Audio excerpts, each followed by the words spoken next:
Hemp Wizard products are proudly used by former New England Patriots linebacker Brandon Spikes, Suicide Silence guitarist Mark Haleman, Canadian actor Jackson Rowe, Mr. Grimm and Noctis the drummers of Walking Corpse Syndrome, guitarist and vocalist Bub Easton and bassist Ted Wilson of Black Sasquatch, guitarist and vocalist Adam Hines of Fester, Aaron Witzel, guitarist of Cropsy Maniac, Roy Boy, host of the Licking County Metalheads podcast, Crash Fistfight and Maxine Maxwell, host of the Musicians Hangout podcast, Jeff Towlinski, host of the Hard Rockin' Sports Show.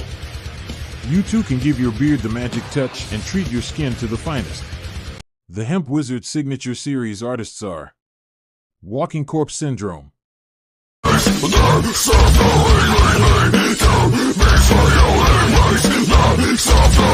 So High,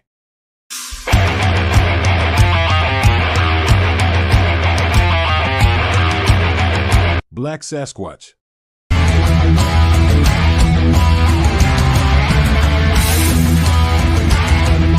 Fester,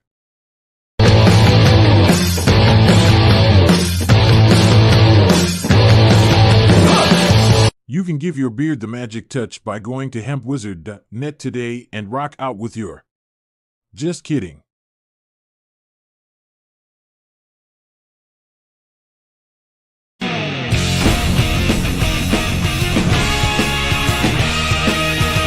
Welcome to the Hard Rockin' Sports Studios and another edition of the weekly video recap.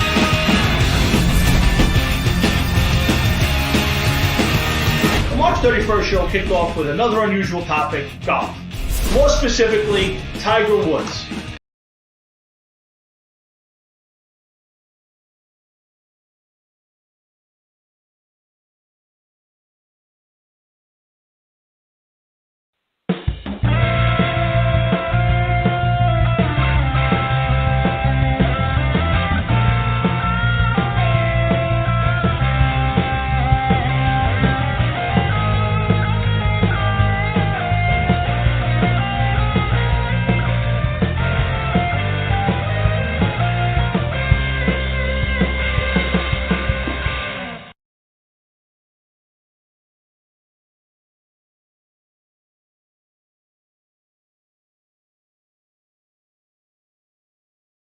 Hemp Wizard products are proudly used by former New England Patriots linebacker Brandon Spikes, Suicide Silence guitarist Mark Haleman, Canadian actor Jackson Rowe, Mr. Grimm and Noctis the drummers of Walking Corpse Syndrome, guitarist and vocalist Bub Easton and bassist Ted Wilson of Black Sasquatch, guitarist and vocalist Adam Hines of Fester, Aaron Witzel, guitarist of Cropsy Maniac, Roy Boy, host of the Licking County Metalheads podcast, Crash Fistfight and Maxine Maxwell, host of the Musicians Hangout podcast, Jeff Towlinski, host of the Hard Rockin' Sports Show.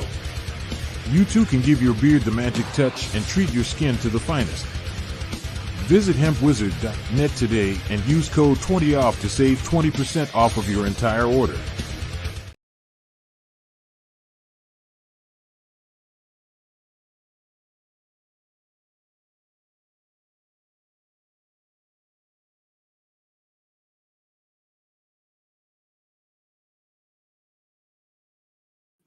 And that's my cue to start the show. Welcome to another edition of the Hard Rockin' Sports Show, live from high atop Hard Rockin' Sports Studios in beautiful scenic Monroe, New Jersey. We are your 2-hour weekly get-together. We bring you all the biggest news from around the world of hard rock, heavy metal, across the wide world of sports. And guys, I'm sorry I got on a little late. Somebody decided to get a little creative right before the show, and I'm trying to upload and download and reload videos in order to be played tonight. So I apologize, but somebody decided at the very, very last minute to be creative. I'm not going to say who. He can speak for himself when he comes on. But in the meantime, guys, welcome to Thursday night, April the 11th in the year of our good Lord 2024. And it's been a good week. They always are. Got some good news from my mom today, so it's even better news, better day. So that's great. And it's been a good week. I spent some time with the kids. Got to watch over the weekend. We watched. I I watched something I haven't watched in 30 years, so we'll talk about that tonight. I have a full slate of stuff to talk about. We have a lot of football. We're going to do our top 10 mock draft tonight, Jeff and I. We're going to do the talk about the AFC and NFC East divisions. I got a ton of stuff. I really have a bunch of things. But like I said in my Facebook post, sometimes right before, what's up there, Adam Hines? Sometimes right before the show goes on, I'll get a message or something to come up, either Jeff or somebody reach out, or I'll stumble onto something that will trump what we're going to talk about. And today that happened. And love them, hate them, despise them, whatever. To me, the death of one Orenthal James Simpson, otherwise known as the Juice or OJ, passing away today, has absolutely jumped to the front of what we're going to talk about here tonight. And yes, there's a lot of people who despise the Juice. There's a lot of people who wish evil things on him. He may deserve all of that. I am not here to discuss whether OJ did or didn't kill his ex-wife. I think it's immaterial at this point in time. Everybody has their opinion. I want to discuss the possibility that there are two lives of OJ Simpson. I want to discuss the iconic nature to the trial, the first trial that I can ever remember playing out not only in the newspapers, but on TV and radio and at the water cooler at work. Everybody had an opinion. The Juice was guilty. The Juice is innocent. Mark Thurman's a racist. He planted the evidence. It was 9 months of trial. It has to be one of the single most listened to events ever. I remember where I was the day they announced the verdict. I was at work, Purchase, New York, on a job site. And whatever time it was, 1 o'clock in the afternoon, they were going to make the announcement. I went over to my car and I sat in my car for a half hour waiting and listening and getting the official verdict. And again, I am not going to sit here tonight and discuss whether O.J. Simpson did it or not. It's immaterial at this point. Whether you agree with the verdict or you disagree with the verdict, the outcome of that trial at this moment really, really means to nothing. It means nothing. We're going to discuss everything else. The fact that trial spawned an entire cottage industry of lawyers who became TV personalities and all these reality shows based on murder mysteries, and it's just blown. Court TV was around forever. So we're going to get into the Juice and what's happened since. And I love everybody's comments on it.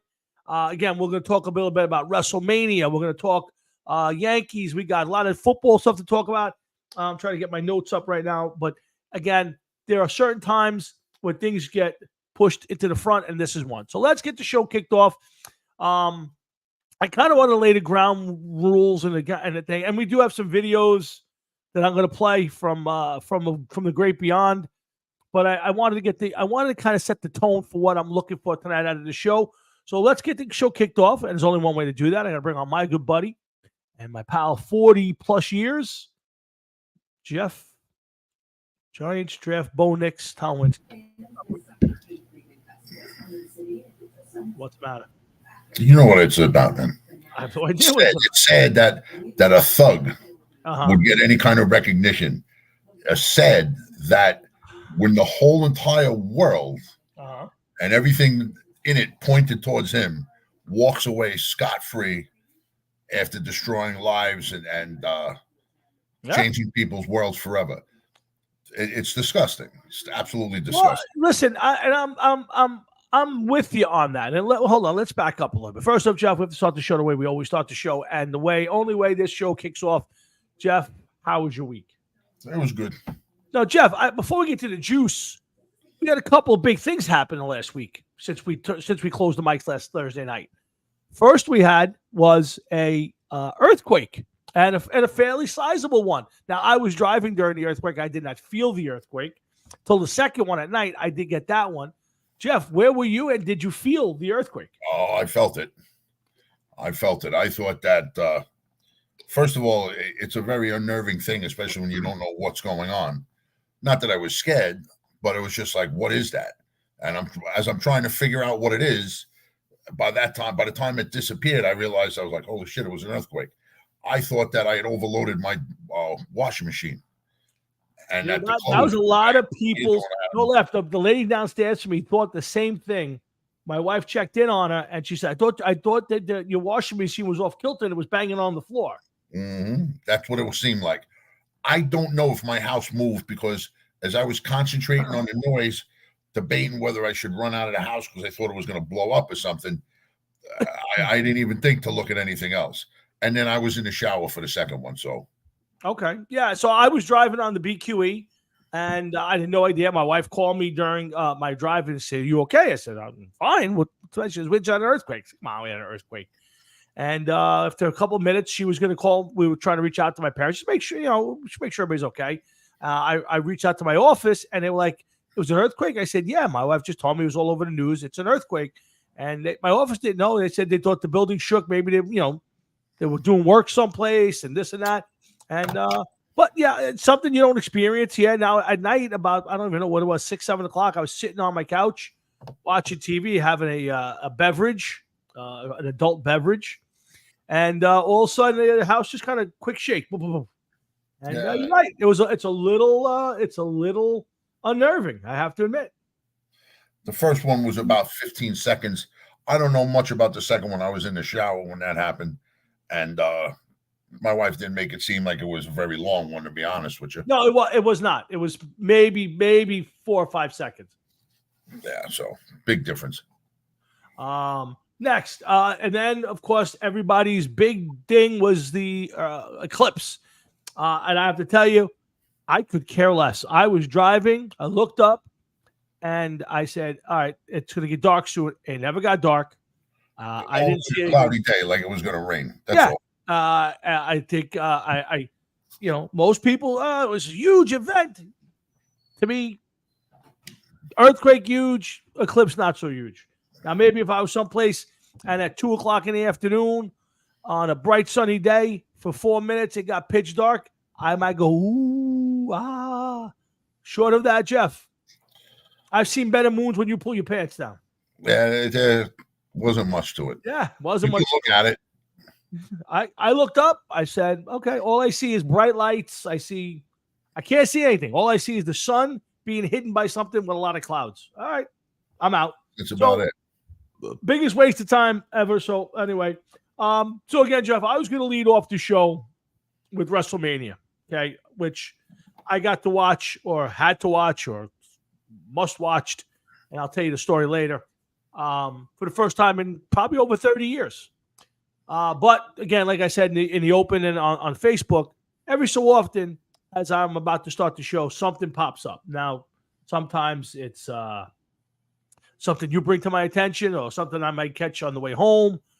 Tonight, it changed in the early this morning or late this morning, early this afternoon, when the news came that the Juice passed away. Now, I didn't know the Juice was sick. Had no idea. I've heard he's turning into this big gambling guy. He's on these whole podcasts. But Jeff, let me ask you a question. As soon as you heard it, what'd you think? It's like throwing out the dinner plates, Tom. Didn't really make a fucking difference to me.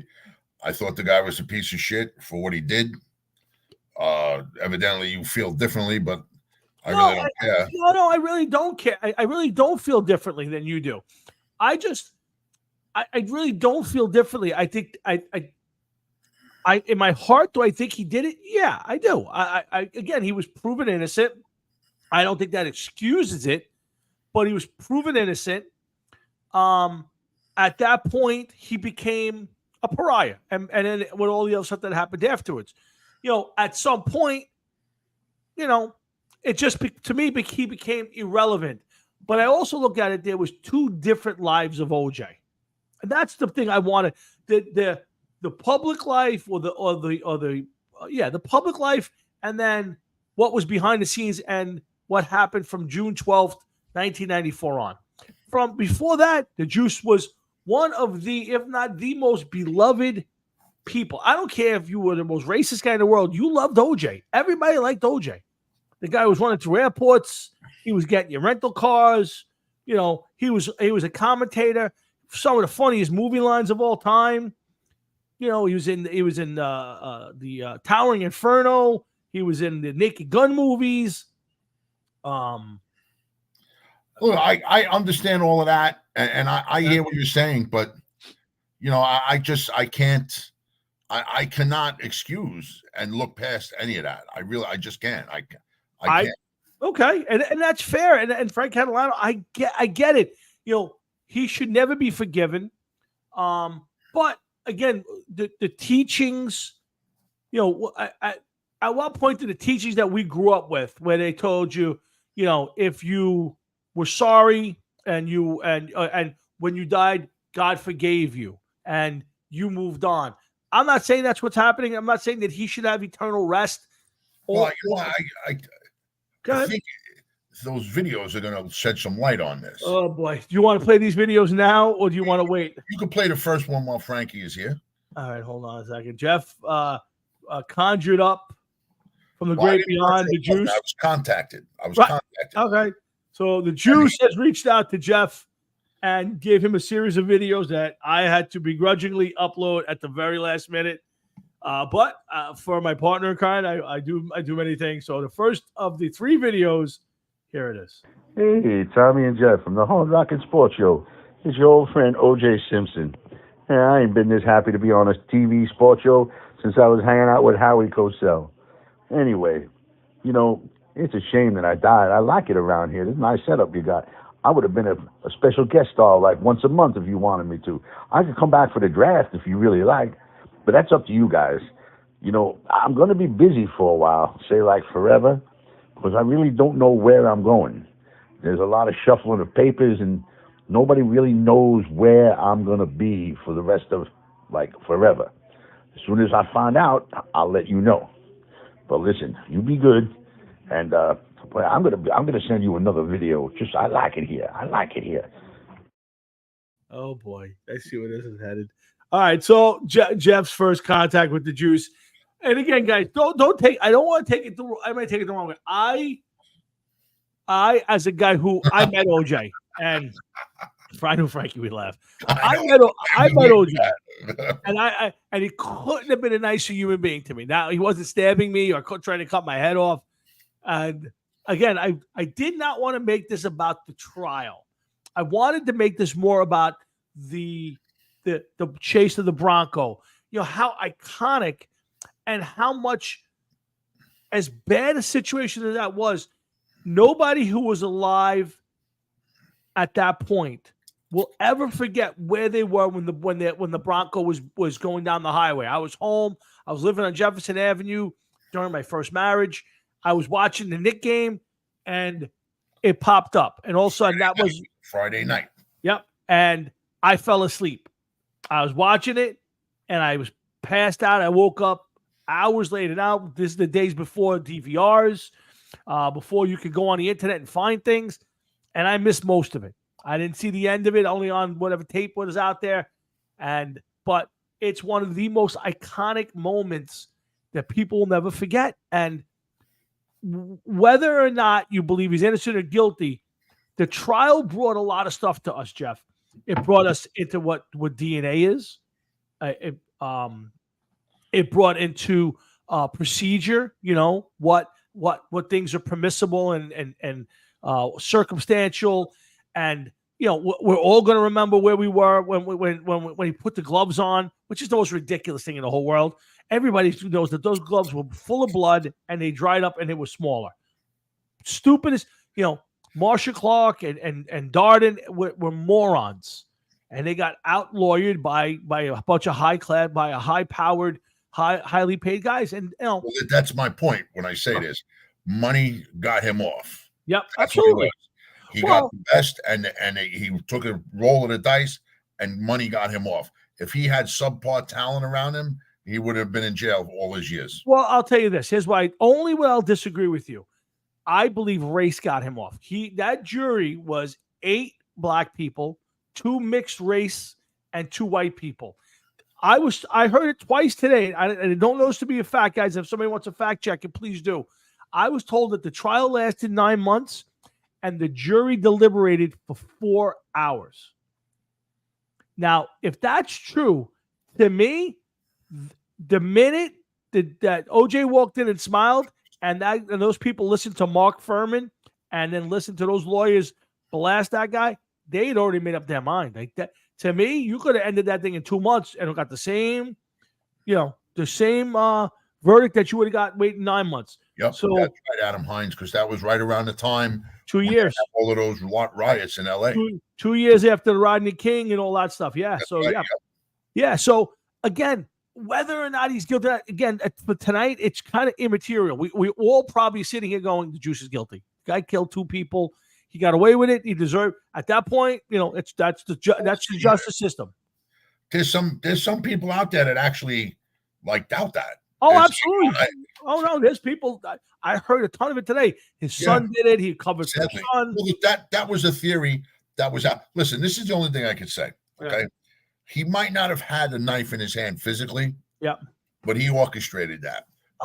You don't get into a white Bronco with a tan interior and find 1 or 2 minuscule drops of blood from that crime scene.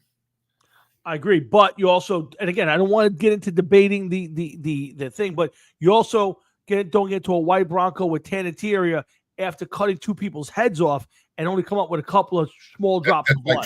That's what I just said. Oh, okay. I'm sorry. You got to throw number 2 on now, man. All right, so let's go to video number 2, and I want to get my dad on too, but let's get video number 2 on because I'm just thinking of something, and I'm getting really pissed off. I'm almost as mad as the day I killed Ron. Never mind. I'm almost as mad as the day when I found out that somebody broke my all-time rushing record, because I know my records are still in the Hall of Fame. Anyway, I just found out where I'm going. I can't tell you that right now.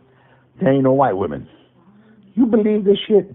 I got to spend the rest of forever by my black-ass lonesome self with no white women. What the fuck is this? Look, you guys got to contact somebody for me. Help me out. Help a brother out. We brothers now. You know that, right? Yeah.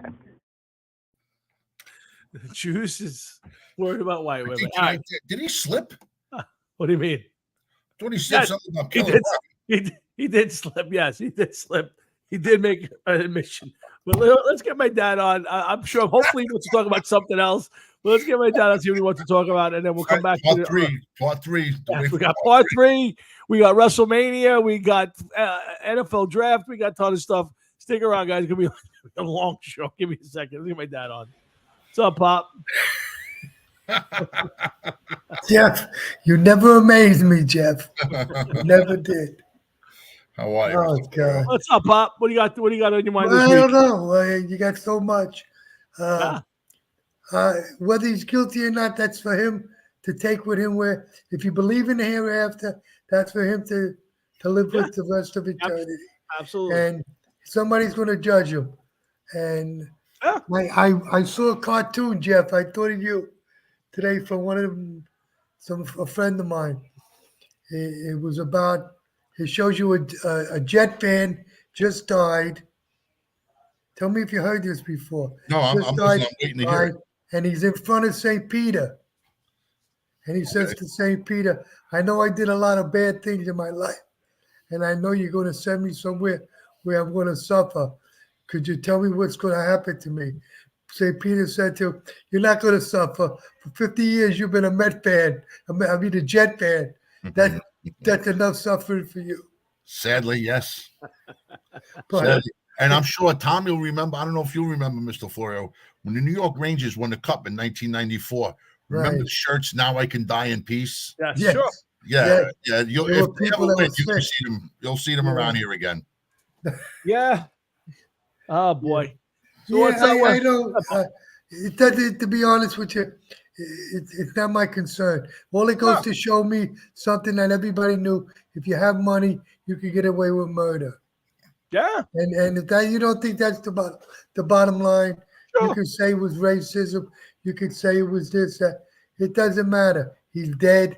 So if there's a hereafter, he suffers. If not, He has nothing to do with me. So I think the suffering for him. I mean, you got to think this is a guy who just could write his own check. He was in movies. He was broadcasting all over TV.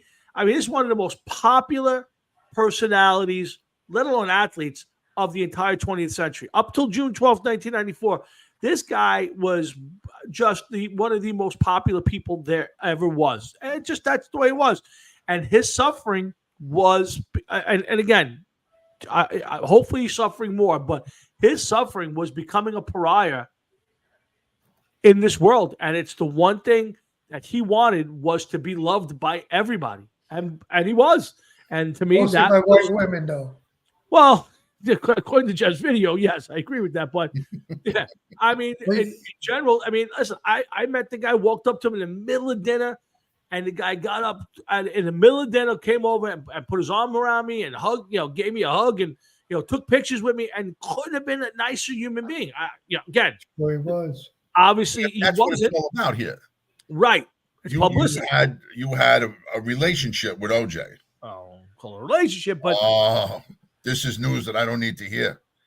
This is just going to prolong this series. The only thing that I wanted to tell you about, maybe you could. I'm listening to the sports shows today, and they find out that Ohtani's so-called interpreter spent over $16 million of his money. So now I did not hear that. I did not hear that at all. Over $16 million of his money he embezzled from him. Now, you have to take me out to be the biggest jerk in the world if I'm going to sit there and believe that. Because if you don't know, if you're that rich and you don't miss $16 million. Well, here's what I've heard. Now, I've heard that he has obviously money in multiple banks. What I heard was he was able to somehow go in and change all his passwords and alerts on at least one, if not a couple of accounts, so that way red flags weren't raised. Now, again, I don't know this for fact. This is what they were reporting this morning when I was driving in. So there was a way that he was able to keep this hidden for a long time. Now, when somebody just signs a contract for $700 million, and I'm sure that there's money, not all of that's in the account, but when it's that spread out and he's got all sorts of endorsement deals in Japan and here, I can see $4.5 million disappearing. I'm not sure about $16 million, but anything's possible. And these athletes don't handle their own stuff. You're not talking about a bunch of guys who goes home at night and he writes out his bills. This is not a guy who's got guys who got guys. This is not his father. This is not his mother. Would you let somebody that's your interpreter, so-called interpreter, handle that? Well, again, this is not just a guy who's his interpreter. I mean, supposedly they were close friends.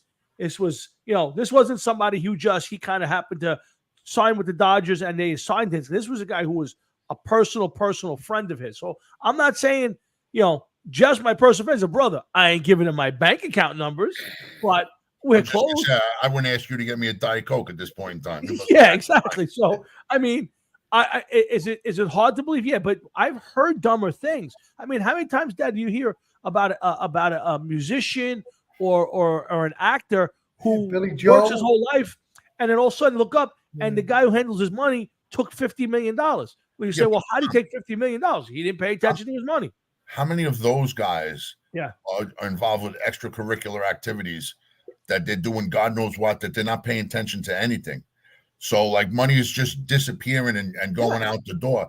This guy, Ohtani, or however you pronounce his name, Ohtani, is a younger guy, has to be up on his stuff. He has to be. I don't know. But like you're saying, maybe $1 million here, $1 million there. But if this guy was actually gambling the money away, we're led to believe that he lost $16 million. Well, I think I think it's $4.5 million gambling, and I think he was spending money, but that's $12 million. Even $4.5 million. If I took $40 out of your wallet right now, you're going to notice it. Yeah, but I would too. You know why? Because I only got like 20 in there, so of course I would notice it. Yeah, I don't find it hard to believe that a guy like Ohtani or anybody in that situation had money removed. I mean, you've heard it countless times. I mean, look at Mike Tyson.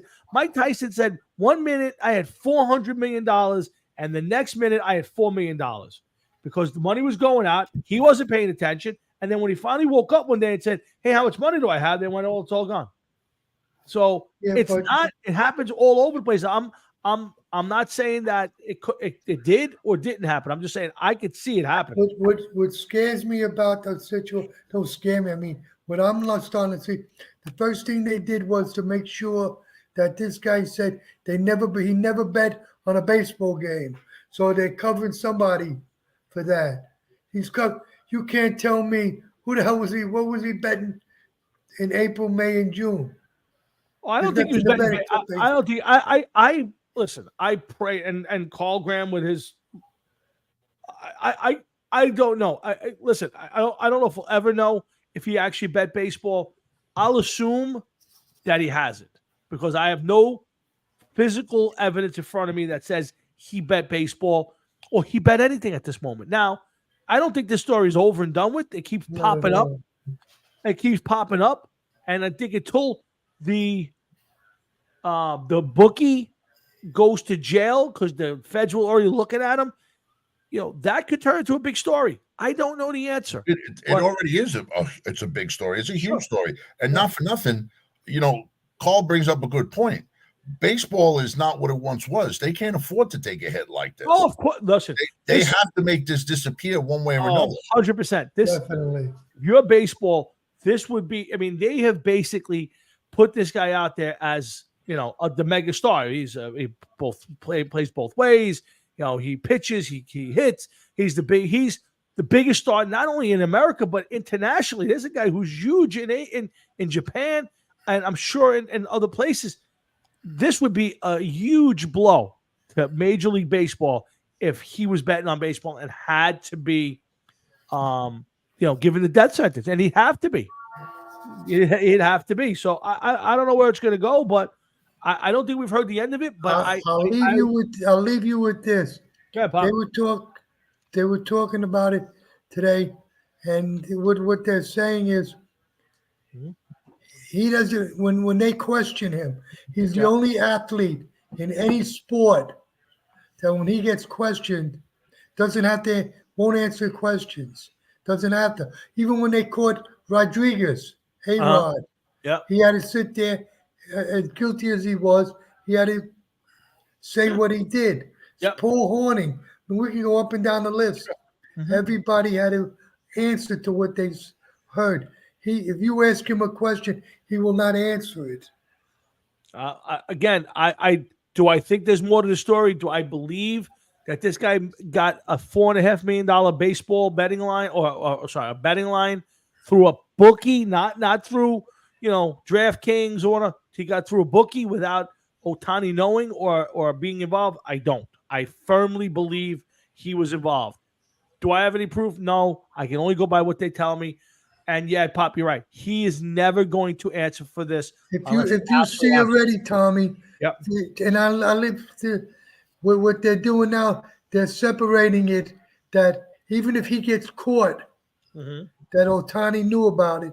They want to make sure everybody knows he had nothing to do with baseball. They weren't betting. He wasn't betting baseball, so they can't do anything to Ohtani because if they find out that he had something to do with it, he can actually be thrown out of baseball, which is never going to happen. Yeah. All right, I'm going to let you guys go. I'll see you over the weekend, Tom. Yes, you will, Pop. Take care. Talk to you later. See you later, Pop. Later, Mr. Florio. That's my dad. He just checks in every week with us. And, so again, let's get off to your time thing. Let's get back and see what happens when you get married. And you know what? Again, let's spend a little time on Juice, the player. Juice, the college football player, was one of the greats. Juice, the football pro player, is one of the greats, and he might be the greatest running back of all time as a runner of the football. Now, I will take. I got to see the Juice really only his last year with the 49ers in '79. But if you go back, now I'm going to pick up the Juice's numbers here. I wonder if it's still here. I don't know if they banned him from the site. Nope, he's still there. Footballreference.com. So the Juice, 60. Now only 61 touchdowns in his career, 2,400 rushes, 11,236 yards, 4.7 average. So let's see. Not bad receiving numbers. So the Juice, Jeff, led the league in rushing 1,200 yards, 2,000 yards, 1,800 yards, 1,500 yards. 4 years he led the league in rushing TDs twice. And let's see, he played the year. He got 14. He had 14 games. Do you know how many yards per carry he averaged, Jeff, for that year? Oh, a lot, man. I know. Listen, I 6 yards a carry. Yeah, that's incredible. That's incredible. I hear you. I just you can't celebrate the Juice's career. I just can't fucking stomach this guy, man. I'm sorry, I just can't. You know, you can talk about him all you want, but I have to. I think you got to tell the. I like this. I got it, but you have to tell the whole story. You can't tell the story of O.J. Simpson with one simple trial. And I don't mean to make it sound. The Juice was a complex human being. Here's a guy who, if he did what everybody thinks he did, and the things leading up to when he was, abusing her, I'm sure he's abused other women that nobody knew. I was talking about it before with my wife, and she's like, "Well, Nicole made it very." She made it public that he was beating her. I said, I was a huge OJ fan, huge sports fan, huge sports radio fan my entire life. I had never heard any of that stuff until June 14th, till June 12th. And then all of a sudden, the Juice was a bad guy. All right, now he was. But there's a guy who lived 2 lives and nobody knew it. Not that I knew. I mean, did you know any of that? I heard stories about him, but, listen, the guy was, like a double agent, Tom. Exactly, and I'm not disagreeing with that. And us talking about it isn't bringing him back or anything of that nature. He was a piece of shit. I couldn't agree with you more, but I think the story of OJ needs to be told, and it's a complicated, complex one. It's a guy who's a tremendous athlete, a superior athlete, one of the greats who basically fooled, I would say, an entire nation, generations. And again, there's a guy who walked down the street, and I don't care who you were. If you saw OJ, you were mesmerized, and you thought, "Wow, that's the Juice." And the guy was everywhere. But see, that's the point. That's the point that everybody has to remember, and what they should realize is that wasn't him. That wasn't him. That was one of the people of him. Who he was is what he did. Is he cut somebody's head off? He killed 2 people because he couldn't stand to see his wife with somebody else. That cannot be overlooked. I don't give a fuck if he ran for 75 miles. It just can't be overlooked. I just don't understand. No, do I. I don't disagree with that. But again, I think you have to tell the whole story. People know the whole story because he's been doing it since the late 70s, mid 70s. Well, again, so people are never going to remember what he did in football. They're going to remember him as the one that got away with murder, the one that robbed people for his memorabilia back, who got into trouble. He didn't know how to just, you were lucky enough to be found fucking innocent of a double murder. He should have got on a plane. He should have went to one of these third world countries with whatever money he had left, lived quietly and like a king for the rest of his life. Someplace that nobody would have known where he was, and just disappear and fade away. And then you find out that, oh shit, that guy died like 6 months ago. They just released the news that he's been gone for 6 months. And that's the way his life should have went. But he tried to stay in the limelight and everything else. And to an extent, people wanted to see just what was going to happen and how he was going to stay in the limelight. And everybody worried about that and wanted to know what he was doing. The guy still owed Ron Goldman $100 million. $100 million. He was going to write a book, If I Did It. Really? If I Did It? And somebody entertained this and said that, well, then they took away the rights like a year later or 2 years later. Whatever. It was unbelievable. Yeah.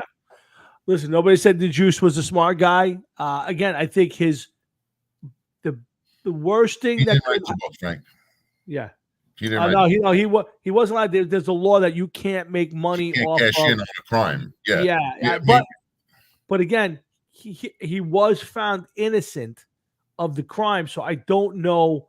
I know that if you commit a crime, you can't make money off it. But if you're innocent of it, but I think people just found it in bad taste, and it was in bad taste. Of course, it was. And again, we're not here to celebrate the juice. We're just here to tell the story. And the story is of a guy who was, a tremendous athlete and a national figure, and just kind of threw it all away. And yeah, Frank, it was published. Yeah, somehow, some way, they actually published. Okay, so there you go. So again, the juice is left, and the story's never going to go away because everybody who's in our age bracket, a little younger and a little older, will always remember. Where were you for the chase? Where were you the day the Juice got arrested? Where were you during the trial? And everybody talked about it all the time. And then where were you the day the Juice was let loose? And it spawned an entire industry. And it's going to be, when you talk about the 20th century, it will be something that there are iconic moments, for good or bad. The Challenger, the first time the shuttle went up, the first time the shuttle exploded. There are iconic moments that we're going to remember from each century. For us, this is going to be something that's going to be one of the, top 10 moments of the 20th century. Not for good, but it will be because of everything that went through with it. So, right? What about WrestleMania? Who gives a fuck about OJ? Because I'm ready to walk away from the table. Oh, we can't walk away yet. Because I have one more video to play. We didn't play the last video. Do you want to play the last video now, or you? If you want to play it, play it. Here we go. You know what? Things over here ain't so bad after all. You know why I say that? I'll tell you why I say that. I say that because Marsh ain't here, and that stupid Judge Ito ain't here, and that little dumb bastard Cato ain't here, and the rest of the funky bunch. They ain't here to fuck up my day. So wherever they go, wherever they send me, it's okay with me. I really don't give a shit because I ain't going to see them people. I ain't going to see Nicole, Ron, because God only knows where they are. You might not even recognize them anymore. I'd worked them up. Last time I saw them, they were working out. They're looking pretty buff, yeah. Anyway, well, I'm going to go back online over there and see what's going on. And, hopefully I'll get this settled out, and then I'm going to come back out to the show again, I'm going to come back on the show again one day, real soon, man. I promise. I like you guys. Later, Tommy. Oh, boy. The juice is gone. The juice is on the loose. He's a fucking joke. The juice is gone. Anyway. I got more fucking important questions. All right. Well, we're going to move on to something I haven't done in 30 years, which is watching WrestleMania. And I'll tell the story. Jeff's got a bunch of questions. But Hard Rocket Sports at Jeff and I'm Tom. We're here on a Thursday night. 2 weeks away from our NFL Draft Night show. Please make sure you tune in when Jeff and I do the NFL Draft live on the show. We'll get through probably the first 10 picks at least. And maybe beyond. We'll see how the night goes. And next week, we'll do an all NFL preview show, mock drafts. We'll go through all the divisions. We're going to take up the whole show with that. And then the following week is the draft. Yeah, Jeff. Well, here's the most important question out of all. Go ahead. All right. And then you could answer the question after you explain everything. Sure. But this WrestleMania seemed very big. It seemed everywhere. It seemed like a very, very important event. Yep. Tom, is wrestling back? Is it as big as it once was? Well, I have to say this. I in my life, it's not back. It's not big. And I'll tell you why. But what I will say is it was done over 2 days. They had 145,000 people attend. It was, I guess, essentially free on Peacock. So, like, I have the Peacock channel. I get it for free on my system. I was able to watch it for free. Now, how they're making money, I'm sure there's a ton of advertising, a ton of product placement during the event. So I'm sure they made money. Is it back? Jeff, I'm sure in the younger generation, based on what I saw, it's still huge. I mean, it's different, and when you're ready, I'll tell you why. I'll tell you why it'll never be as good as it once was. But I'll tell you that, and I'll give you my opinion on what I saw. Well, you know what? Here's the one thing I got to ask. Wrestling seems to go in lulls.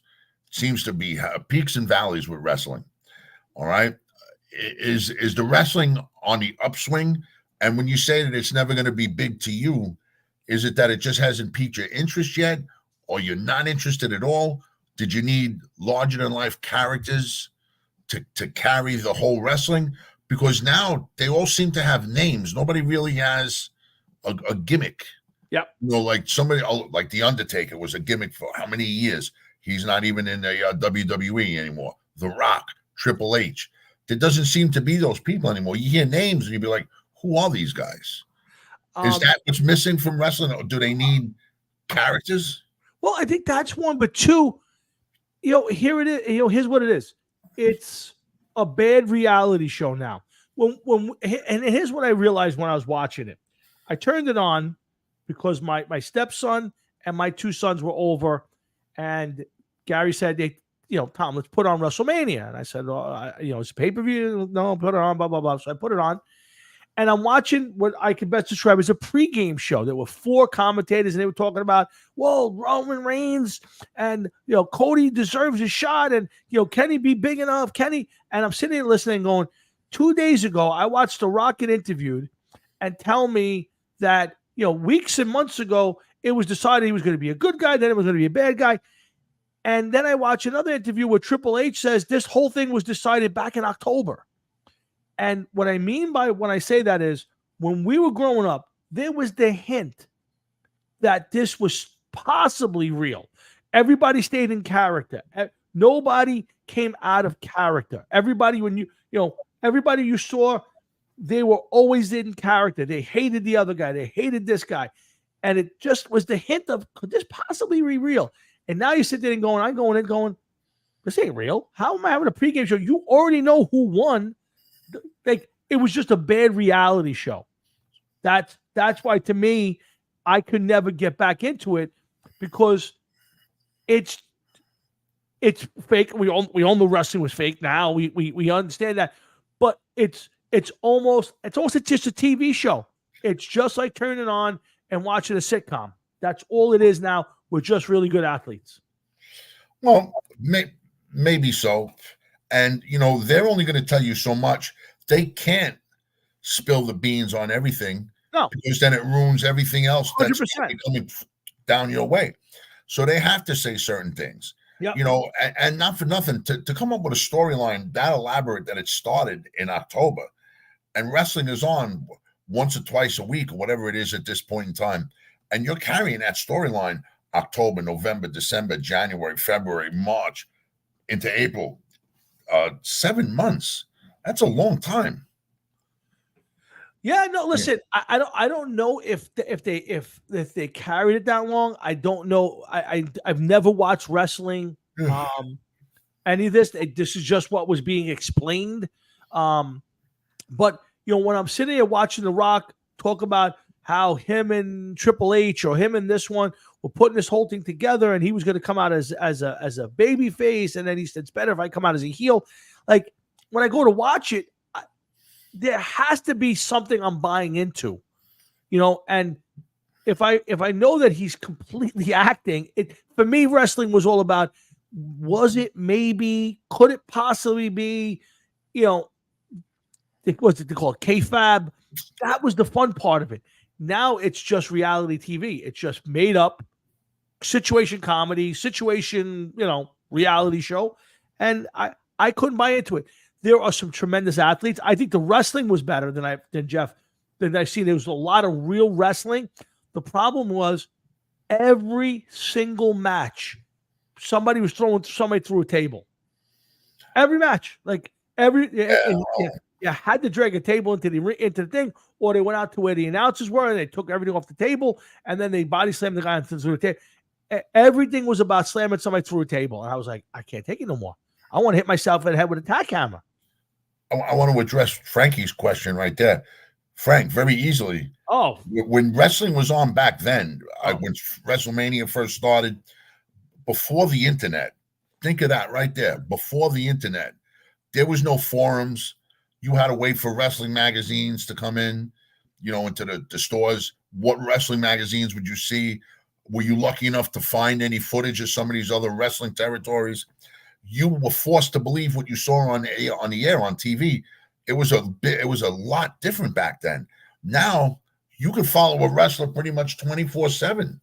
Like The Undertaker. You look at The Undertaker. He was supposed to be this character from the great beyond.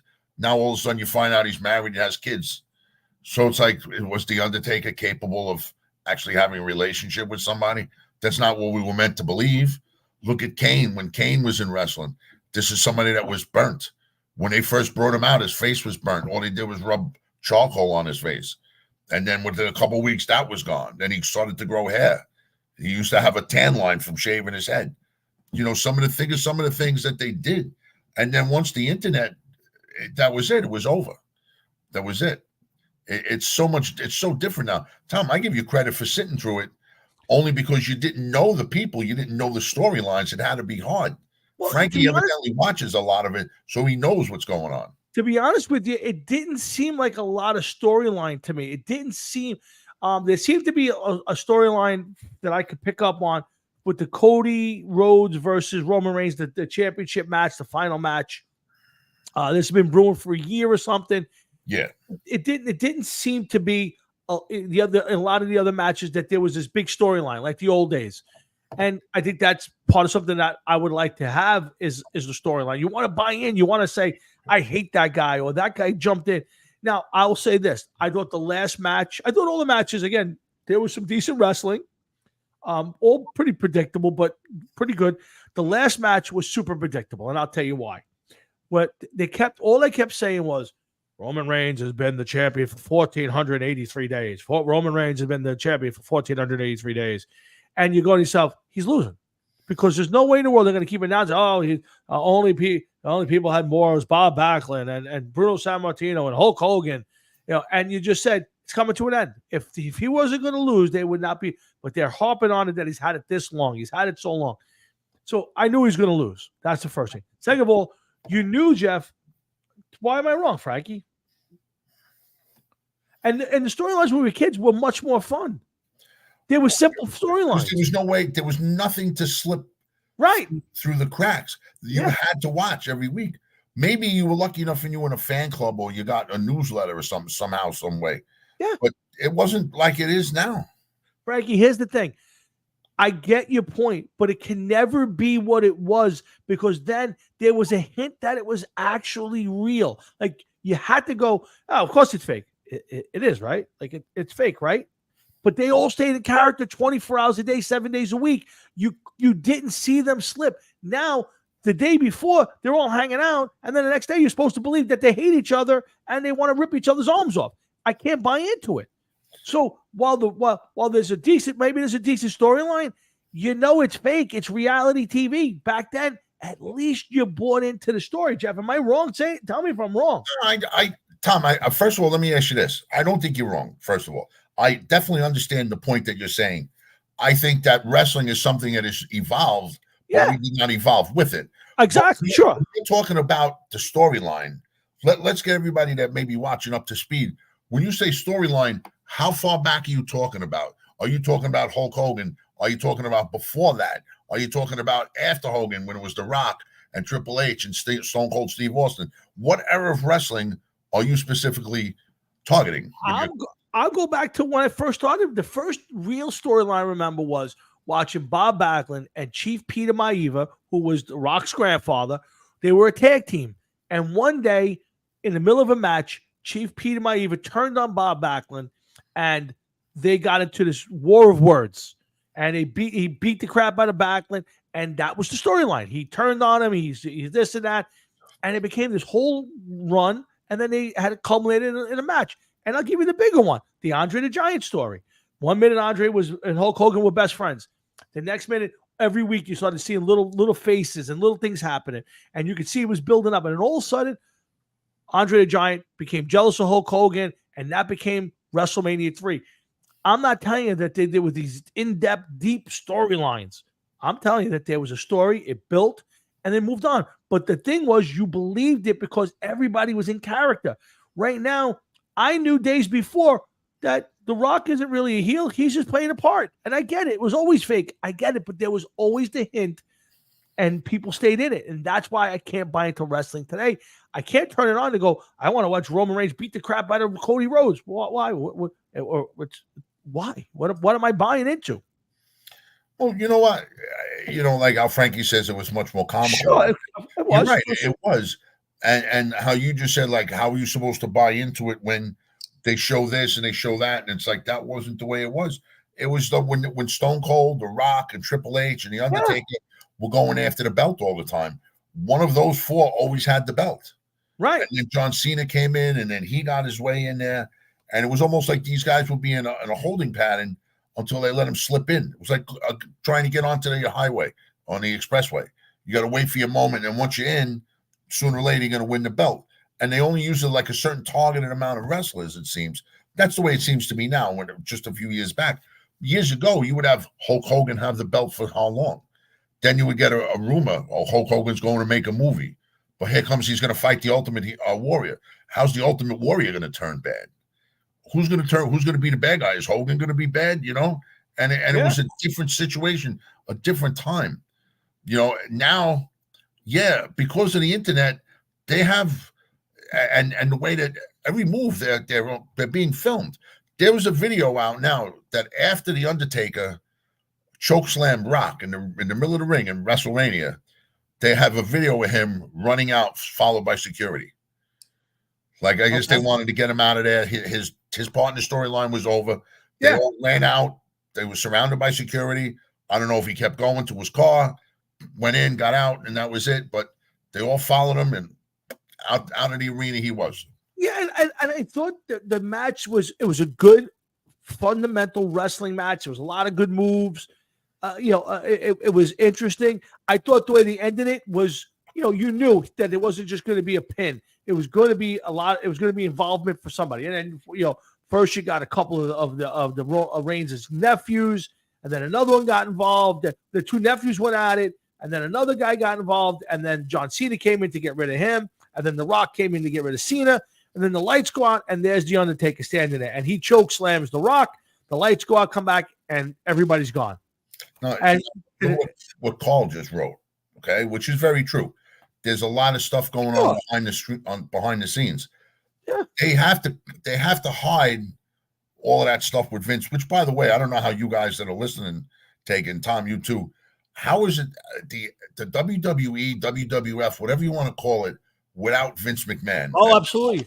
It's part of my notes. Yeah. Unbelievable, man. I can't believe it. 39 straight WrestleManias with Vince McMahon involved in whatever way, however. About from Saturday nights when they were in a school gym. Yeah. And on a Saturday night doing this, or whenever it was filmed during the week, and he'd be interviewing wrestlers with his blue blazer on. Sure. And then you would look at him, and he looked like he was about 17 back then. And listen, it can never be the same. It can be better. Don't get me wrong. Wrestling could get better. It can't, and it will never capture me, because I love the era that I grew up watching wrestling, and I love the theory behind wrestling of, even though it was fake and everybody was best friends in the locker room, when they walked out the door 24 hours a day, 7 days a week, they were in character, and you bought it. And I get it, but that's what, I can't, it's almost like watching a football game, right? And at the end of the game, they don't keep score. You're watching the game, everybody, and nobody keeps score, and nobody can win and lose. You go, it's boring. To me, wrestling now is boring. All the moves have been done. All the craziness has been accomplished. I don't see how, for myself. Now, I watched 3 hours of it. Would I have done it if it wasn't for Gary? I would not have. Let me ask you something. Was it a fast 3 hours, or was it a drag? No, it was fast. I kind of wanted a Mean Gene Okerlund type guy in the locker room in the back, talking to the wrestlers before they came out. There wasn't any of that. I had to listen to Pat McAfee, who's the most annoying human being alive. Does Triple H doing a good job? Probably. It was a good event. They got 145,000 people there. I thought there was the everything around it was pretty cool. But again, the one like old school wrestler, Undertaker and Rock and all that. Bubba Ray Dudley was one of the guest referees. It just didn't feel like an event to me. WrestleMania used to feel like an event, like almost like the Super Bowl. And I'm sure it does for a lot of people. It was the Super Bowl wrestling, of course. Right. But to me, as an old school... I'm sorry, go on. And go ahead. If you remember, WrestleMania used to close out feuds. Sure. And then new feuds would start very shortly thereafter when Hulk Hogan would be fighting with somebody for almost a year. Yep. And then it would culminate with a title match. Absolutely. In WrestleMania. Like he would come out on TV, he would talk, and then maybe he has nothing going on. And then next thing you know, here comes Rick Rude and he jumps him and he slaps him around or something of that nature. You know what I mean? And then, it seems like it's different now.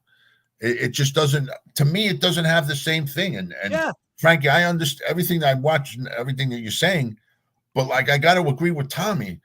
It kind of needs to be a little bit more black and white for me. No gray areas. There can't be a guy who's going to, Seth Rollins used to be teamed up with Roman Reigns. And now here he is helping Cody Rhodes, and he helps Cody Rhodes on so many different levels, including taking a chair shot so that it would kept Reigns distracted long enough for Cody Rhodes to do whatever he had to do. What's up there, Johnny? Thank you, John. Appreciate it. Again, it's a simple thing. And Frankie, if you're actually saying that this WrestleMania was the best one since WrestleMania 1, I'll disagree. WrestleMania 3 is still the greatest wrestling match set of all time. 90,000 people showed up for one night. The event was huge. The matches were much, much better. I mean, it's not even close to what it was that night. And again, it wasn't terrible. Don't get me wrong. It was good wrestling. But I can tell you right now, I can name probably 2 matches that I can even remember who won and who lost.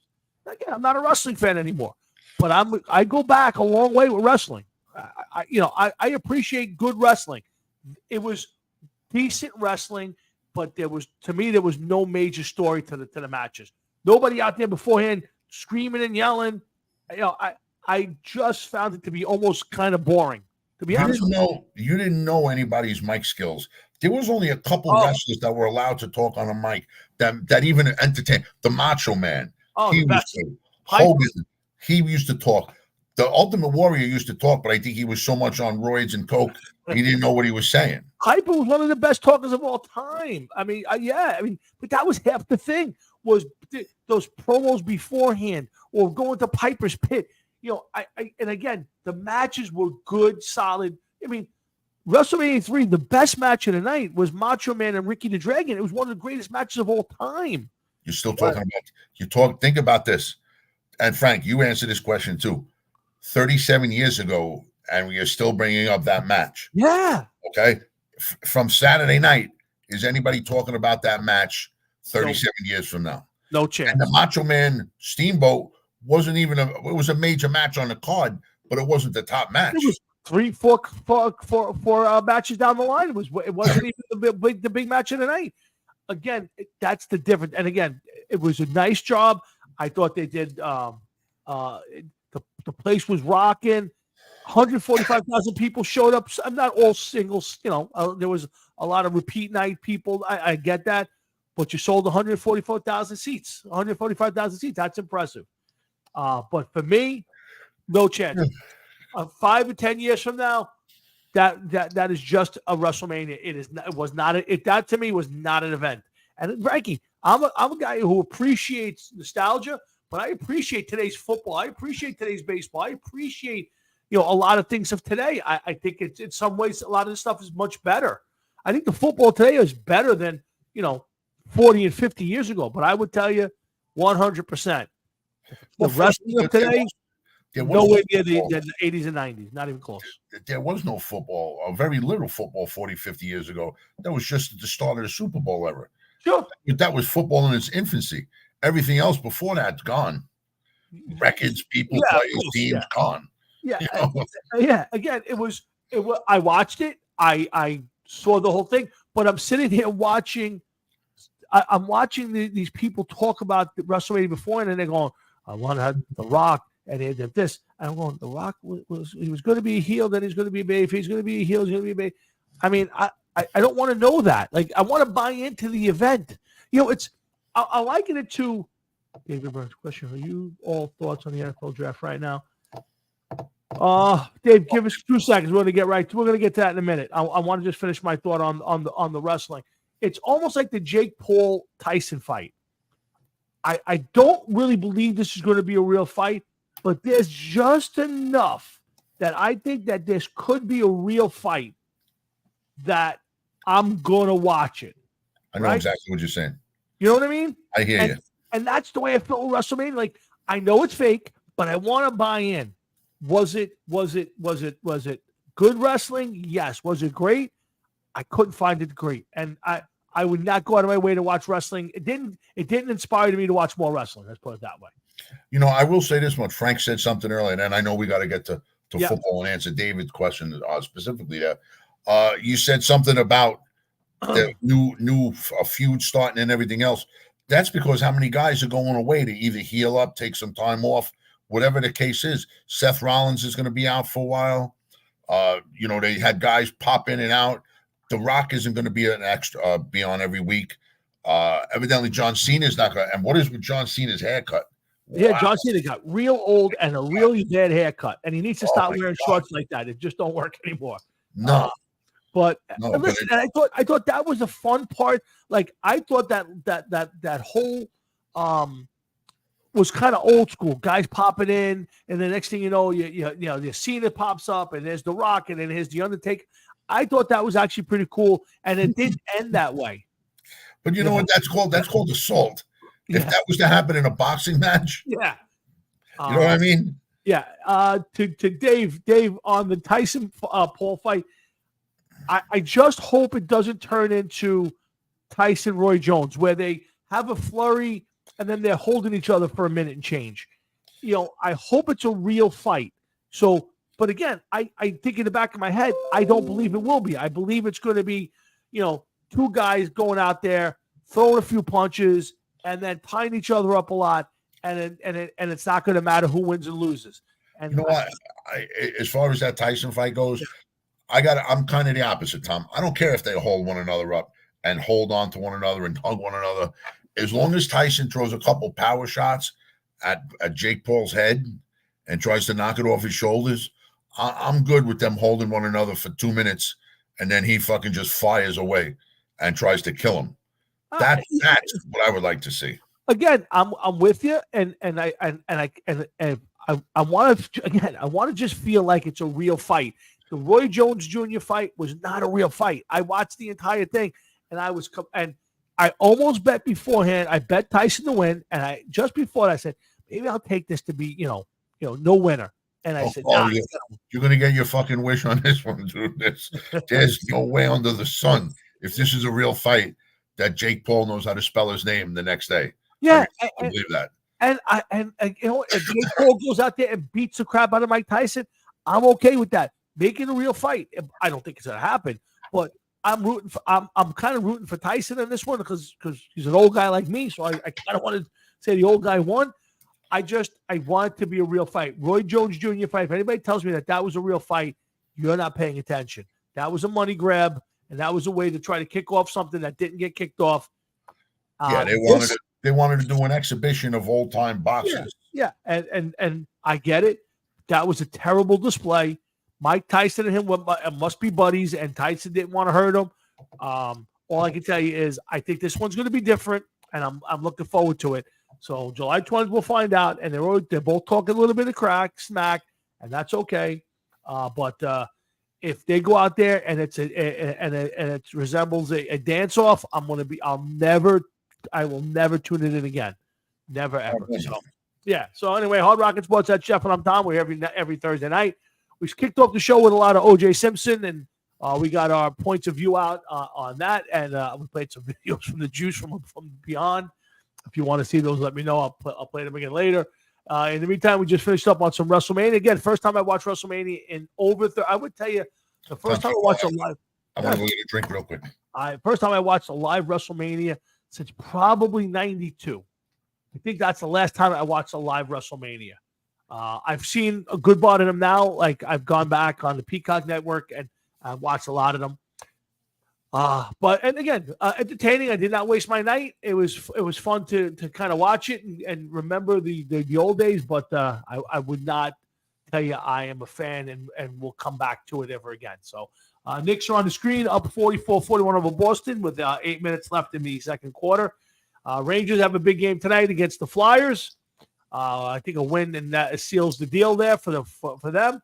But it's going to be some fun times here for the next couple of months, hopefully, with both New York teams, possibly, at least the conference finals. I would think both teams have a shot at the conference finals and maybe the Rangers beyond.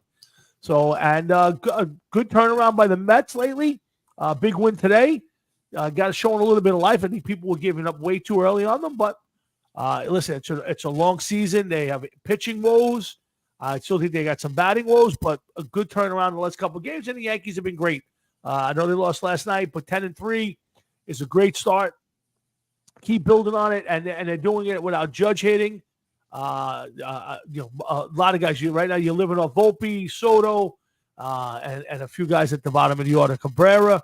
So good for the Yankees, good for the Mets, and good for us because it means a lot to talk about here. We're going to get to a little bit of draft show stuff. I do want to talk about the draft.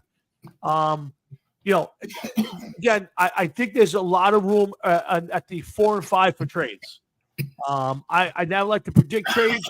I think that Jim Harbaugh has been pumping up his former quarterback, J.J. McCarthy, because he wants somebody to jump into his spot, move back a little bit, and still get his wide receiver that he needs.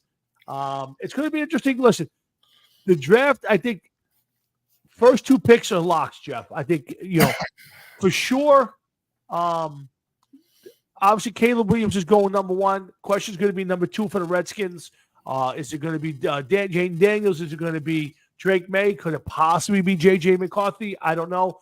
I think where it gets to be interesting, Jeff, is number 3 with the Patriots. I've heard the Patriots are going to drop back. I've heard the Patriots are going to draft Drake May. There's a lot of things that can happen in that spot at 3, 4, and 5, and then come along with my Giants. So I think it's going to be an interesting day. I will go to my grave saying the Giants are going to take a wide receiver. So, well, right now, you know what, Tom? You can't help but say that Giants are going to take a wide receiver because that's what it looks like. And right now, I think that there's going to be some shuffling before it's all said and done. Yes, I agree. think it's going to happen on the spot. I don't think it's going to be like you wake up tomorrow and you find out that the Patriots and Giants made a trade. Yeah. I don't think that that's going to be the case. I think there's going to be a lot of down-to-the-wire trades because a lot of these people don't want to give much up because it seems like a lot of these teams have given up things in trades in the just within the last year or so that a lot of teams don't have the picks that they hope for. Look at Denver. I know Frankie says that his team is in good shape, but I mean, come on, they don't have any picks. The Jets, they don't have a second-round pick, and they got nothing to show for. They have nothing to show for it from last year because Rodgers got hurt, and then they thought that they were going to trade Zach Wilson for a pick. That didn't happen. So who knows what they're thinking? The Giants have 6 picks, I believe. Yeah, pretty sure. And what do they got? Do they have a first, second, third, or a first, third? Yeah. First? Yeah, they got a full complement. As far as I can tell you, they got a full complement of picks. And listen, there's a main things here. I do believe that Minnesota and Denver are really likely to try to move up to at least the 4, if not the 3rd spot. I think depends on the Patriots and how far. Now, Minnesota's got, I think, 2 first-round picks, if I'm not mistaken. I think you're right. Yeah. So you're right. So does Chicago. So Chicago may want to. Yeah, 1 and 9. make a trade and trade out. Who knows? You don't know what that's going to happen. Yeah, no, I would say the one safe bet I would say is Caleb. What's up, Lennon? Nice seeing you, my man. Redskins off Bears this year's first 2000. Yeah, I would tell you that I would be shocked if the Bears traded out and didn't take Caleb Williams. Now, to me, I say the one quarterback I think has the ability to be the next Josh Allen type is Drake May. I think everybody, and again, there's some flaws in his game, but I think of all the quarterbacks in this draft, I think he is most pro ready. I think there's some flaws everywhere, but I think he's the guy, and I think he's got the build. I think he's the guy to me. So I think a lot, but I do believe that Caleb Williams will go one to the Bears. After that, I think is the question: what do the Redskins do? Who do they take? It's not a question what they do; it's just who do they take. You know, let all of these top teams go after the quarterbacks. That's fine. Yeah, I would like to see 4 out of the top 4 or 4 out of the top 5 go quarterback, and then this year where some of these other players will start to drop for the teams that we root for. Oh, absolutely. Like right now, the Jets. I see a lot of people are split on that tight end from Georgia, right? Browers, whatever his name is. Yeah, Brock Browers. I don't want him. I don't want him at all. I want them to see them go after a fucking lineman, a left tackle. I agree with you. Because if you might as well start building now while you got the chance. Well, here's the problem I have with the Jet offseason now. Everybody in the last month has changed their tune. Before it was, the Jets, they didn't do anything, blah, blah, blah, blah. You know, they got Reddick from the Eagles. Why did the Eagles get rid of him? You know, and then they got Tyron Smith. Okay, but Tyron Smith hasn't really played it, and what are you exactly getting? So I agree with you. If you know what the Jets got? I'll tell you what the Jets got. Perfect scenario, and I'll tell you why. Okay, the Jets got a perfect scenario because everybody that they signed is an upgrade over what they had last year. If everybody stays healthy, and that's a big if. There's too many guys that have injuries, coming back from injuries, coming back from operations. You would need these guys to play at their best, stay healthy, no issues. And the Jets may be able to do something, and I highly doubt that. Yeah, I think the Jets. I think if you're right, and if at least one, if not both, of the Broncos Vikings moves up to 4 and 5. Let's just say they move it to 4 and 5. Those guys are moving up there for quarterbacks. So what that does is, by that point, 4 or 5 guys will go off the board as quarterbacks, which is very unlikely. But let's say it happens. That leaves 3 of the top wide receivers in the draft, the top offensive tackle, the top edge rusher, all sitting there. To me, if you're the Jets, and I know that they need a tight end, Jeff, they have for 100 years. The problem I have is taking a tight end at the top 10 and having him make a big difference. I would hope at that point, if what you say happens and all the quarterbacks go 4 and 5, and then at that point, if I'm the Jets, I'm either taking Joe Alt if he's there, but I think he'll go with the Titans. But let's say he slides past and they go receiver, or they go for one of the other guys, or to go with another receiver, because you're definitely another playmaker. So if you have the ability to get Malik Neighbors or the kid from Washington, if I'm the Jets, I ain't going tight end there unless that's the only guy left. Listen, depending on what happens, I don't think the Jets should have their heart set on anybody. Okay, true. See how it all plays out. Simply because if there's a rush for, some of the top spots for quarterback, who knows who's going to be dropping back and how far back. Sure. That they may be willing to drop just to get more picks. The Jets, they may be, like you said, they may have so many other people to choose from that they may turn around and be like, we can't make our mind up who we want. There's so many people that are here, but they need to think short term, long term. Who could they get now that would help today?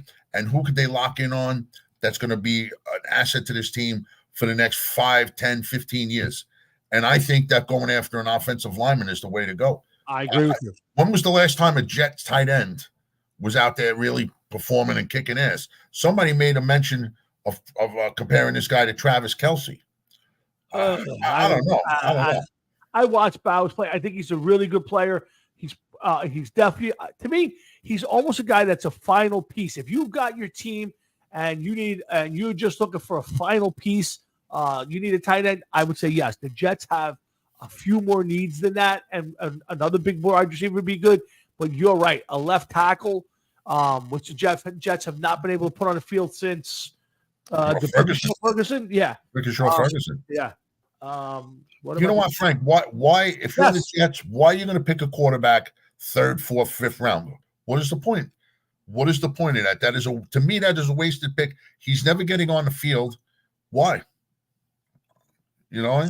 I'm not disagreeing with that. I would say it's the same thing for me as a Giant fan. If I get to a spot and there's a guy, the Giants are being linked to like Spencer Rattler, who, a few years ago was going to be a number 1 pick in the draft. Now the guy's lucky if he's a 3rd or 4th round pick. I'm not a big fan of that. Now, do the Giants need? Yeah, but I think I agree with you, Jeff. If I'm drafting a guy that late as a kind of a complimentary pick, the likelihood he's not very good and he's not going to see the field, and I've just wasted a pick. Yeah, the Jets have too many needs, Frank. I just couldn't see wasting a pick. And Carl, I've seen so many other people say the exact opposite about Rodgers, that he doesn't use his tight end enough to justify taking a tight end at 10. Who knows? Who knows? Yeah. Carl, you said something before about your team and not getting a quarterback. I disagree, but I would not take the quarterback at where you're going to draft. Like if you wind up with the option of picking Michael Penix or Bo Nix, I would tell you run for the hills. Michael Penix has way too many injury histories, and there are way too many. Go look at the highlight tapes. Go read all the articles about Bo Nix and, not being able to look past the pass rush and all that stuff. To me, those guys are dropping, and they're going to keep dropping. So if you're going to – I do think the Broncos need a quarterback, and I would trade up if I could to get one of those guys if I were them. But if I'm staying at 11 and 12, there's no way in the world I'm taking one of those kind of guys. Then I would go your route, Carl. That's my opinion. So I don't I don't like any of those. I really don't like a lot of these quarterbacks. And I know people talk about McCarthy. I watch McCarthy play every week. He was good, but they didn't feature him. He was kind of a secondary player. They said, we're going to play defense and run the football, and when we have to, we'll let you throw the ball. You want a championship, you want undefeated. You know what? Not for nothing. That sounds like Giant football. To a certain extent, Jeff, but then at some point in the pro game, you have to be able to put the ball in the air. That's just the game today. I'm with you. He's not a great runner of the football, so it's not like he's going to be that guy who's, let's say in Daniel Jones's best times, he was able to put the ball on the ground and take off and run. I get that. This kid's not that, and I'm not doubting that he might not be a good player. I just don't. If he fell to the 2nd round, I would snatch him right up. As a 1st-round pick, as a guy I'm going to project to be on my field within 2 years, I don't see it. I love Drake May. I would tell you the one guy, if the Giants were going to draft a quarterback and they got to take Drake May, I think the guy's got all the physical ability. That's the guy I would go. That's the one guy I think is good. I said it the year that Josh Allen came out, I'd like Josh Allen above everybody else. I'll tell you flat out in this one, I like Drake May. Now, he may go someplace and be a bomb. Again, it all depends on where you get picked. Every year there's always the guy that's the can't miss quarterback. He's the most pro ready. He's this, he's that. Just look at fucking Rosen. Yeah. The guy, I don't even know if he's in the NFL at this point in time. Yeah, last I heard, he was at one point, he was the Dolphin, like 3rd string, but I don't know if he's still around. But yeah, you just don't know. It's a matter of where you get picked, by who you get picked, who's your coach, all the situation that goes with it. So, again, the draft is an interesting one. We're going to break down the divisions next week a lot more. We'll do our mock draft. We'll talk about all of that. I think it's going to be a fun draft because there's so much that could happen. And I do believe that in the top 10, there will be a lot of trades. I could see the Giants trading down, Giants trading up. I think, there's been speculation excuse me, that the Giants could trade up to 3 with the Patriots because the Patriots could still get a quarterback or a receiver at that point. And the Giants, if they wanted a specific quarterback or a specific play, could grab them at that point. And, that's a possibility. I don't see it from a Giant perspective. I think the Giants stay at 6 and they draft the receiver, and they'll try to get a quarterback maybe later. But I think Jeff, this one will be one of those years where we're doing the draft, and there could be a lot of different moves early in this draft. I think you're going to see some strange shit happen. I really do. Yeah, I think you're going to be like, why were they doing that? Why are they doing this? I think you're going to see things happen that you weren't expected to happen. Yeah, and I think if now let's say it plays out the way it's supposed to. Let's say the first 3 picks are quarterbacks, right? The 3 main ones are gone, and then the next 3 picks are receivers, which is a very good possibility, right? So now Harrison, Odunez, and Malik Neighbors are all off the board by the Giants. Now you got the Titans, who everybody thinks are going to take a offensive tackle. All right, at that point, if maybe one of those teams want to jump up into the Falcon spot, they're not taking a quarterback. So maybe they want to flip flop with the Raiders, who probably could take a quarterback. You could jump up there with the Broncos or the Vikings. Could all move it to 8 or 9. The Bears had their second pick of the top 10 at number 9. So there, if JJ McCarthy slides down, if Bo Nix is still sitting around there, and these guys there's a chance that some of those teams are going to try to jump up there and grab a quarterback. And again, there's a couple of good offensive tackles. There's a bunch of edge rushers. This is going to be a fun first round. Oh, well, listen, it could be a fun first round, and you could be sitting there left scratching your head. Yeah. It could be a boring first round, and everybody's going just as they predicted in the papers. But for me, I got to be honest, as long as the Jets get somebody that could fulfill a need now, and that they don't have to worry about a player 7 to 10 years after their season, is what I'm hoping that is the way that they go.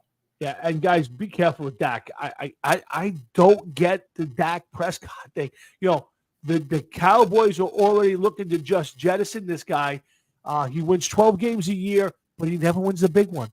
And Dak is a one-dimensional player in that he is not one of those guys that, is going to run the offense meticulously. He's not looking off in 4 reads down the line.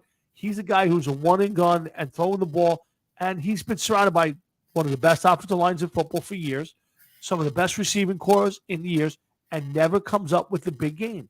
So, to me, go get Dak. Anybody wants to pay Dak $60 million a year? I pray that the Joneses keep doing it. Dak Prescott will get it. We'll get another contract from somebody.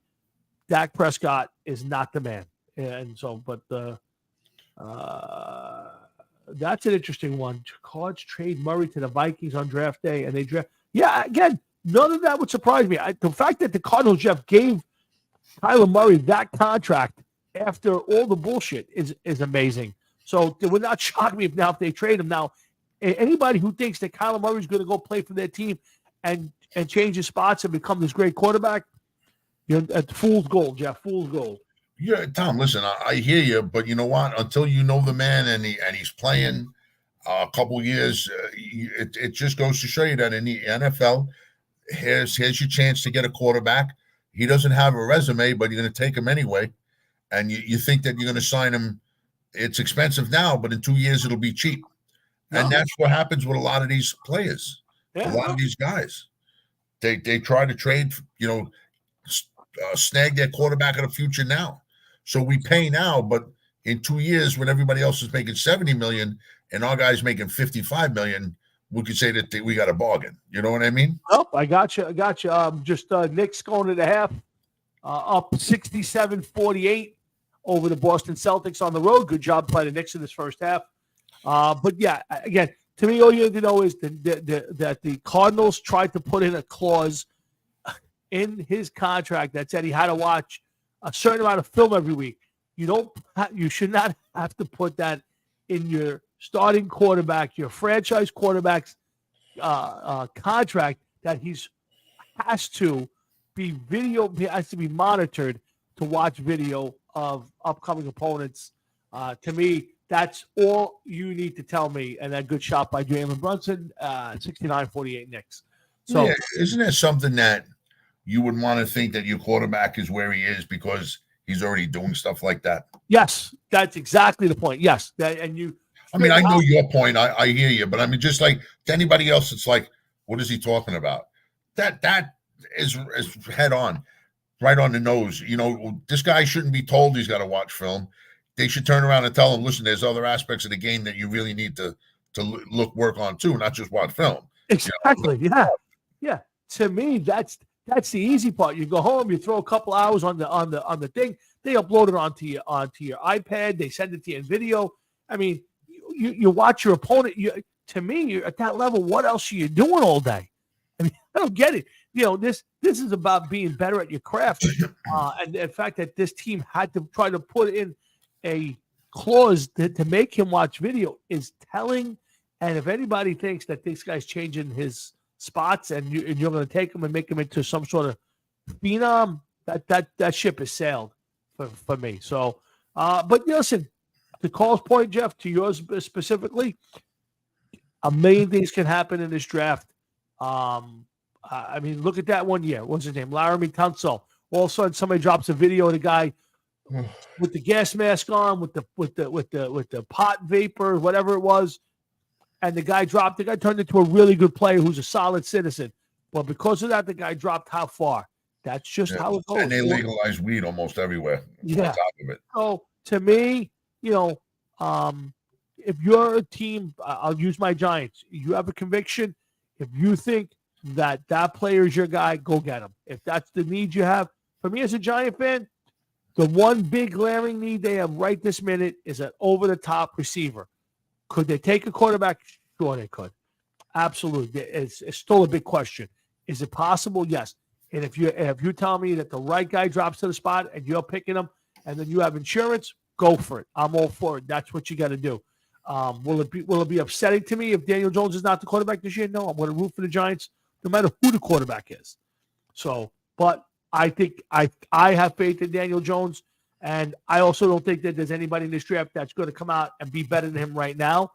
I want a receiver to try to make him better right now and hopefully stays healthy. That's how I look at it. And to Jeff's point, if I were the Jets and Joe Alt falls into my lap, I don't care about Brock Bowers. I'm taking Joe Alt and put him on the left side of that line for the next 10 to 12 years and not even thinking about it. That's what you have to. 100. Jeff, as a Jet fan, the last few years, we all know the quarterback problems that they've had. We all know it, right? But what is the one big glaring need every single week? You've had Mekhi Becton. Any team in New York. Any team in New York. Yeah. Yeah. So, I mean, to me, there is no – if you have a no-doubt guy and he falls to that spot, if I were the Jets, I would not take the tight end. I would take Joe Alt, and that's the biggest need the Jets have. And you know what? You can put him on right tackle for a year. If Tyron Smith has a great year, you just made yourself better. If Tyron Smith falls apart like he has, you got the guy there ready to go. You can cut Tyron Smith before the season starts and just throw Joe Alt there. The Jets have a glaring need. That's one of them. That's where I would go. Jefferson, wide receiver Vikings. He wants $33 a year for 6 years. Vikings may not want to do that. You go on a trade. I don't know about the Justin. Again, most guys when they leave their team on a big contract and they go someplace, it doesn't always work out. Anybody would like to have Justin Jefferson. Would I break the bank for him? Interesting. I don't know. I'm certainly not giving up a ton of draft picks for him, and I certainly don't want to give him $33 million a year.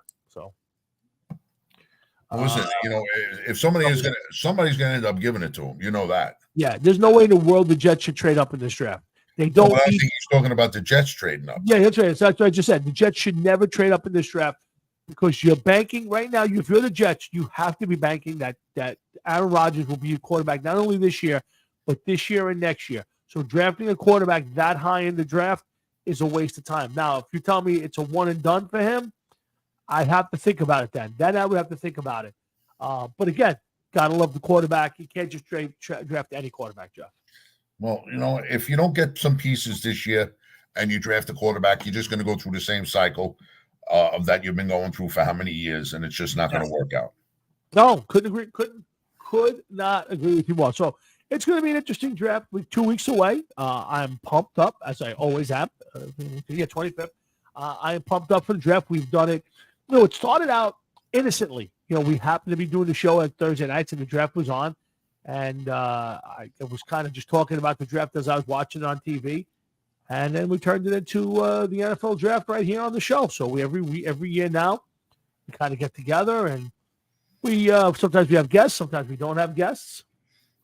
And we go through we watch the first few picks and comment on it, and we'll see how that plays out this year. I'm definitely looking forward to it.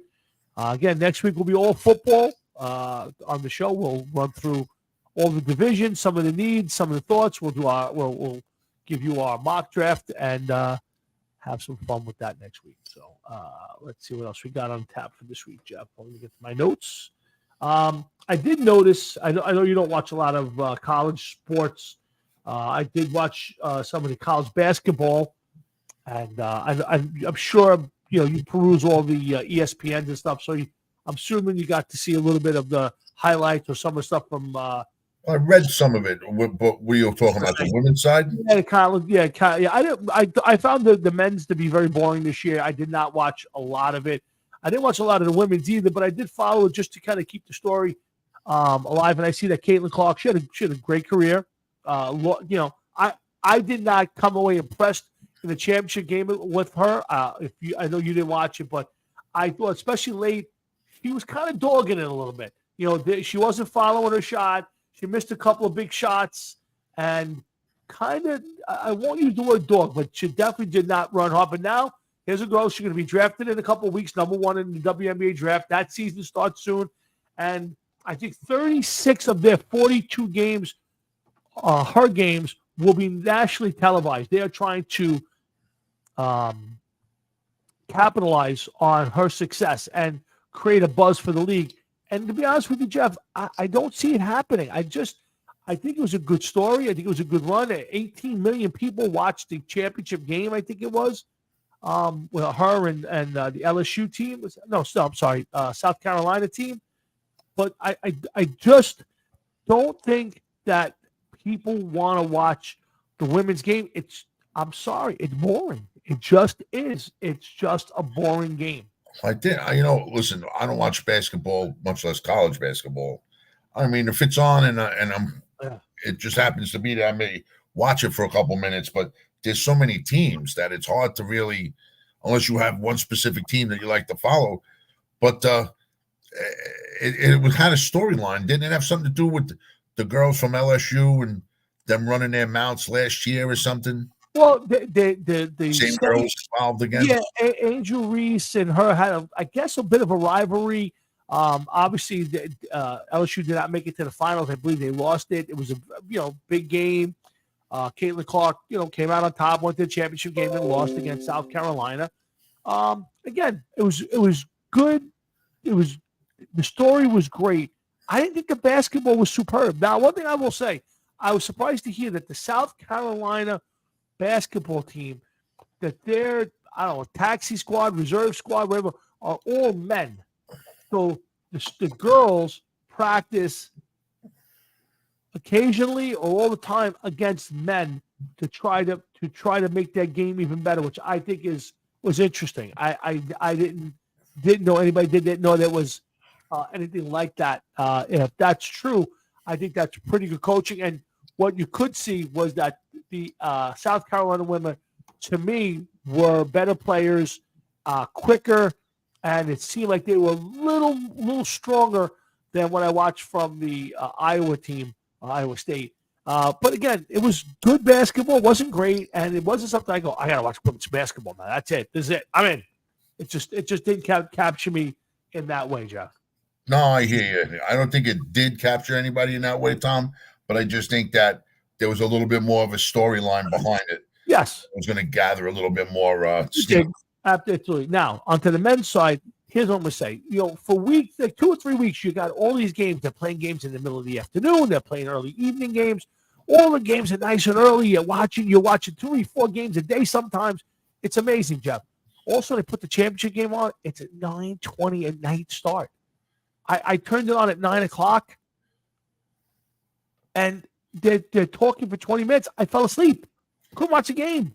Well, doesn't that start depend on where they are, who's playing? No. It's in a neutral site every year. I think this year was in Indianapolis. Time is predetermined. Yeah. So to me, John's just trying to pass rusher. Well, I guess I think at this point they're just filling up the roster, Frankie. I love the Burns trade. I think the Burns trade was great. But yeah, so to me, why would you go through all of that? You got this big piece of momentum, and then the championship game, the game that we want everybody to watch, it goes on at 9:20 and the East Coast. I mean, even if you started to watch the game, even if I watch it, first half maybe I'm going to bed. That game probably didn't end until after midnight. Yeah, you're right. But you know what, Tom? There's a lot of people that will watch it, man. Oh, sure. Everything that happens on that is unbelievable. I agree. I couldn't agree with you more. I'm just saying is why not at least an 8:20? At that point, you got me for probably 2 hours or better. And if it's a really good game, I might push it. But I don't care how good a game you got in the first half. I'm going to bed if I got to get up at 4:30 in the morning. So interesting. Yeah, it was interesting. So, but again, Hard Rock and Sports. That's Chef, and I'm Tom. Thank you for all you guys keeping up with us tonight. We're having some fun on the air. We had a little bit early conversation about the juice, and then we moved on to WrestleMania, and we're talking football. Jeff, get the big jam this Saturday. Finally got set up, and looks like it's going to happen. Yes, John Collins is coming. I texted him earlier. Nice. I'm looking forward. Now I'm even more pumped up. Nice. Now I'm even more pumped up. Now I just got to learn a couple of more. Got to kind of refresh myself on a couple of the tunes, and I'm looking forward to our start. I am pumped up to get to be in the same room with yourself and James Galicchio and our good friend Ronnie Morms, and now Johnny Collins. So it's going to be fun and a little less chaotic than the usual jams. Oh, we hope. Yeah, it should be. Won't be 37 musicians trying to talk and play over each other. So, but I am looking forward to getting together with you guys on Saturday. There'll be no whiskey there, so that they're already. We're already ahead of the game. No whiskey. Yeah. So looking forward to it. That's pretty cool. So glad. I'm glad to hear that Johnny's coming. That makes me feel better because I was kind of going, I hope this is going to work. I need the words. I need the words. I'm a little nervous. Well, if you can. Yeah. Well, probably too late now. If you can, print them out because I can't tell you that he's going to know the words. No, I'm going to bring my Surface with me. That way, I can bring all the lyrics right up on the screen for him, and we can do that. If I get a chance to print them, I will. But I think I'll just bring them.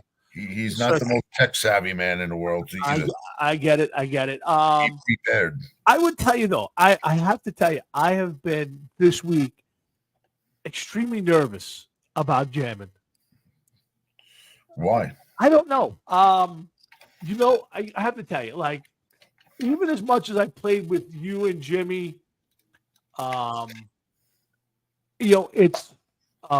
it's nerve-wracking for me because you guys all are, for lack of a better word, professional musicians. You play all the time.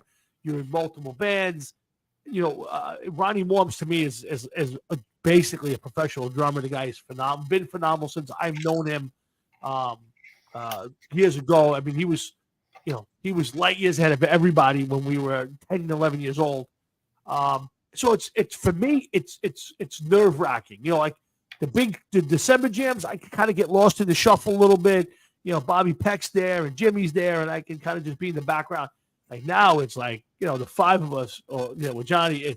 It does. It makes me nervous. I don't know. It just makes me nervous. Nah, you'll be fine. I'm sure it's going to be good. Fine. But I am looking forward to Saturday morning, so that's good to hear that we'll all be together and have a couple hours of fun, and then we'll see where it goes. Hopefully, it'll be kind of a routine thing. It doesn't have to be every week and every month, but hopefully we'll do it a little more often. And I'm looking forward to the next weekend. Yes, yes, that is official. We don't have a time, but that is official now. Well, if we could ever get off that one subject. That does seem to be dominating. I mean, all these years later, he's still providing material. It's unbelievable. It is true. He's never lacked for being the center of a conversation, and not always for the best reasons. No, and I can tell you right now, the way my brother talks about it is like I can see the guys that he works with. They'll talk about it, and then it's like, yeah, there was a bird over there. Did you see him? He'll just like leave him in the dust. You know what I mean? I think also Greg's probably minimizing the amount of negativity. And it's funny. I spoke to my brother yesterday.